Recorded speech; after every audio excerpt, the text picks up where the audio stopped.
Iran says 1 million fighters are mobilized. The Pentagon wants 10,000 more combat troops in the region. Both of those things are happening at the same time, and Trump is simultaneously saying he's not going to put boots on the ground, while adding that, if he were, he certainly wouldn't tell you.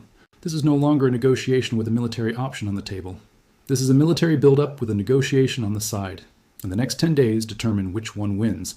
Hold 3 questions. 1. The U.S. has 50,000 troops already in the Middle East. 2. Marine expeditionary units are sailing toward the Persian Gulf. Between 2,000 and 3,000 paratroopers from the 82nd Airborne, the unit that can mobilize within 18 hours, have received written deployment orders, and the Pentagon is weighing 10,000 additional combat infantry and armored units. If no ground operation has been decided, why does the U.S. military appear to be assembling every element of an amphibious assault force simultaneously? 2. Iran's Tasnim News Agency cited a well-informed military source Thursday confirming over 1 million fighters have been organized for combat. Civilian volunteers are flooding Basij, IRGC, and regular army recruitment centers. Iran's Ground Forces Commander Brigadier General Ali Jahanshahi stated, "The ground war will be more dangerous and costly for the enemy. All enemy movements on the border are monitored. We are ready for any scenario." If Iran's leadership has already been decimated, Khamenei, the IRGC commander, the defense minister all killed, how is it still mobilizing 1 million people? 3. There's a 1988 Guardian interview with Donald Trump. He was 41. His exact quote, "I'd be harsh on Iran. 1 bullet shot at one of our men or ships and I'd do a number on Kharg Island. I'd go in and take it." Trump is now president. The island he named 38 years ago is the current target of active Pentagon planning. Is this war going exactly where Trump always said it would? The answers live on a 15-mile-wide piece of coral in the northeastern Persian Gulf. 1 number, 1 island, 1 38-year-old quote. The number, 90. The percentage of Iran's crude oil exports that pass through Kharg Island before reaching tankers. Not 60%, not 70%.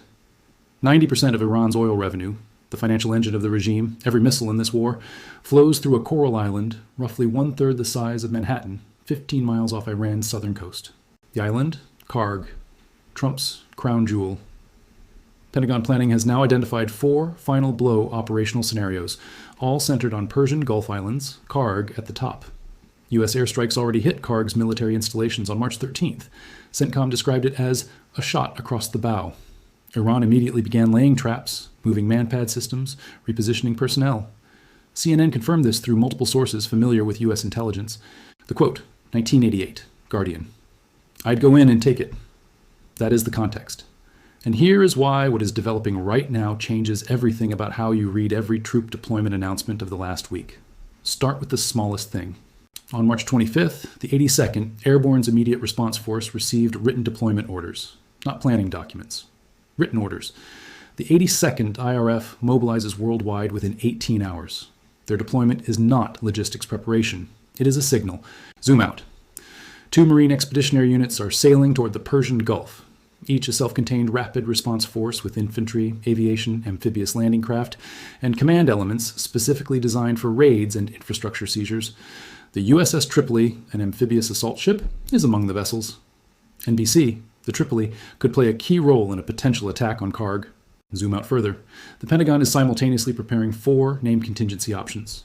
Invasion or blockade of Kharg Island, invasion of Larak Island, which hosts Iranian bunkers and radar at the strait's narrowest point, seizure of Abu Musa and 2 smaller islands near the western strait entrance, and a separate ground operation inside Iran to secure the regime's highly enriched uranium stockpile. Zoom all the way out. Iran has confirmed 1 million fighters mobilized for ground combat specifically to counter these scenarios. Ghalibaf posted on X. Based on intelligence reports, Iran's enemies are preparing to occupy one of our islands. If they take any step, all the vital infrastructure of that regional state will be targeted with relentless attacks. The invisible escalation is not the missiles. The missiles have been flying for 27 days. The invisible escalation is a ground war being assembled in pieces, quietly, on both sides, without any official announcement that this threshold has been crossed. Here is what the official troop numbers represent when combined. Existing U.S. forces in region, 50,000, already deployed. Now deploying, 5,000 Marines on 2 MEUs, including the USS Tripoli. Another 2,000, 3,000 paratroopers from the 82nd Airborne. 1 additional MEU arriving this week. Under consideration, 10,000 additional infantry and armored combat troops. Decision expected next week, per Axios, citing a senior U.S. defense official. Total potential ground force by mid-April approaching 70,000 U.S. troops in theater, with dedicated amphibious assault capability, armored units, rapid response paratroopers, and the full air and naval umbrella already in place. For comparison, Iran claims 1 million fighters. Wyon ran the math Thursday, roughly 60 to 1. Iran has more people, the US has more firepower, and Kharg Island is 15 miles from the Iranian coastline where those 1 million people are. But that wasn't the real issue, because the number 60 to 1 is militarily misleading in ways that cut in both directions simultaneously. It overstates the Iranian advantage and understates the American risk. And the reason it does both things at once tells you everything about why no one in Washington is committed to this operation yet. The real shift was somewhere else entirely. The strategic logic centers on one fact. Kharg does not produce oil. It processes and loads it. Everything Iran earns, every dollar funding the IRGC, every rial for missile production, every cent flowing to Hezbollah, passes through Kharg's loading terminals. Seize those terminals and Iranian revenue collapses. Not gradually, immediately. That is why Trump calls it the crown jewel. A source with knowledge of White House thinking told Axios, "We need about a month to weaken the Iranians more with strikes, take the island, and then get them by the balls and use it for negotiations." The Pentagon already bombed Kharg's military installations on March 13th, while deliberately avoiding the oil-loading infrastructure, because destroying the terminals permanently removes the leverage. That's when the balance shifted. Kharg is not a military target in the conventional sense. It is a financial hostage. The question is whether holding it forces Iran to negotiate or forces it to fight in a way that no amount of air power can stop. Rear Admiral Mark Montgomery, retired U.S. Navy. "If we seize Kharg Island, they're going to turn off the spigot on the other end. It's not like we control their oil production." Professor Caitlin Talmadge, MIT Security Studies. "This is a military mission in search of a strategic rationale. What are we getting in exchange? What is the strategic and political result of taking these risks?" David Goldwyn, former State Department energy envoy.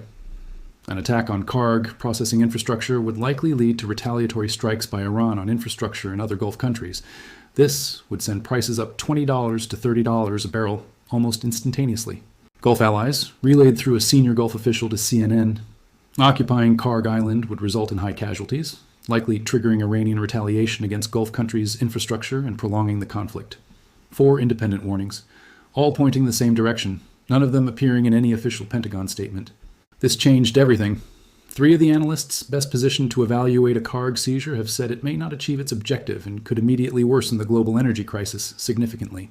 But before we get to what 1 million mobilized Iranian fighters actually represents, and why the number is simultaneously more credible and less credible than it appears, we need to understand something about Iran's defensive doctrine that the Pentagon's 4 planning scenarios do not address. Because the real danger in a ground war with Iran is not on Kharg Island. It is in the 300 miles of terrain between Kharg and the closest Iranian population centers. And what happens there is something the US has never attempted before in modern warfare. Stay with this. 1 million sounds like propaganda. It isn't structured that way.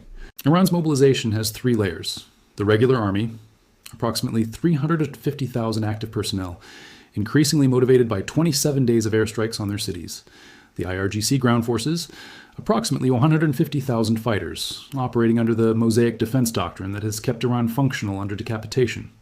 And the Basij, the paramilitary force that absorbed 32,000 casualties suppressing protests in January, now redirecting that institutional violence outward. Add civilian volunteers, flooding recruitment centers, and the number approaches 1 million in a way that is observable to U.S. intelligence, confirmed by The Guardian, Tasnim, and through the same CNN intelligence report that also confirmed Iran is fortifying Kharg with manpads. Jahan Shahi. The ground war will be more dangerous and costly for the enemy. The warning that received least coverage Thursday was most direct. If U.S. soldiers set foot on Iranian soil, they will return in body bags and coffins. This is not domestic bluster. This is the commander of a ground force preparing for exactly this scenario since 2019. The traps on Kharg were not placed this week. The manpad systems were not repositioned Thursday. Iran has been building its ground defense for years. Without warning, the build-up Washington treat says coercive leverage may be what convinces Iran the invasion is inevitable and triggers the preemptive actions it has been preparing. Trump, Thursday. "I'm not putting troops anywhere. If I were, I certainly wouldn't tell you." Pentagon. Developing 4 named ground operation scenarios, deploying 3 Marine units, ordering paratroopers from the 82nd Airborne, considering 10,000 more troops. Trump. "We are negotiating with Iran. Talks are going very well."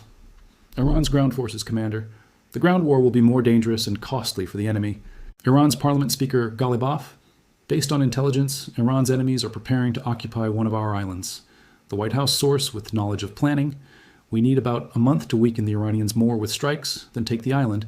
Both sides are simultaneously claiming to be pursuing peace and preparing for the most significant ground combat the United States has attempted since Iraq. Both cannot be correct. And Iran's fortification of Kharg suggests Tehran has already decided which one is real. But there is a dimension of the ground war scenario that neither official statement has addressed, one that retired Vice Admiral and CNN analyst James Stavridis named directly, and that has received almost no coverage. The real shift is not about Kharg Island. It is about what happens on every Gulf state's energy infrastructure the moment U.S. forces land on it.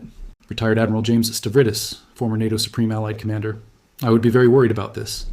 The concern is not U.S. casualties on Kharg.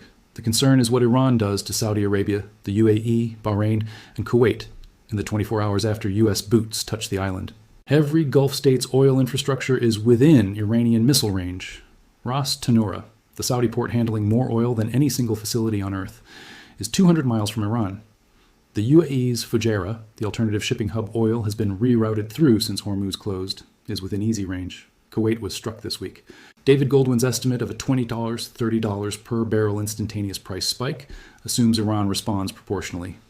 If Iran responds by targeting every Gulf energy facility simultaneously, which its missile doctrine explicitly contemplates, the IEA's already deployed emergency reserves provide no buffer. There is no second release large enough to absorb that shock. Gulf allies are quietly communicating to Washington, don't do this. Not because it wouldn't weaken Iran, because the second-order effects would destabilize every country in the region simultaneously.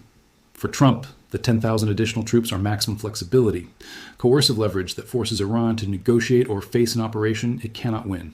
For Iran, 1 million mobilized fighters are the message that makes the coercive leverage worthless, because any operation that can be launched can be met, and any island that can be seized can be surrounded. For Gulf allies, the troop buildup is an emergency that is simultaneously their protection and their threat, because U.S. forces are deterring Iran while simultaneously creating the conditions for Iranian retaliation against them. For the global economy, none of the strategy matters. What matters is the price of Brent crude, the Strait of Hormuz shipping lanes, and the answer to a single question: does this escalation open the waterway, or does it close it permanently? 4 layers shifted in 24 hours. Militarily, 82nd Airborne IRF moving. 2 MEUs in the Gulf, USS Tripoli positioned for amphibious assault, 10,000 more under consideration. Iran has 1 million fighters and has fortified Kharg with layered defenses, the largest potential ground confrontation the U.S. has considered since 2003. Economically, Kharg processes 90% of Iran's oil exports. Seize it, Iranian revenue collapses. If Iran retaliates by striking Gulf energy infrastructure, prices spike at $20, $30 per barrel instantaneously. No buffer exists for a second shock. Politically, every Gulf ally privately opposes a Kharg operation. Every NATO ally has refused forces. G7 is demanding ceasefire. Trump proceeding while saying he is not proceeding. April 6th is the new deadline.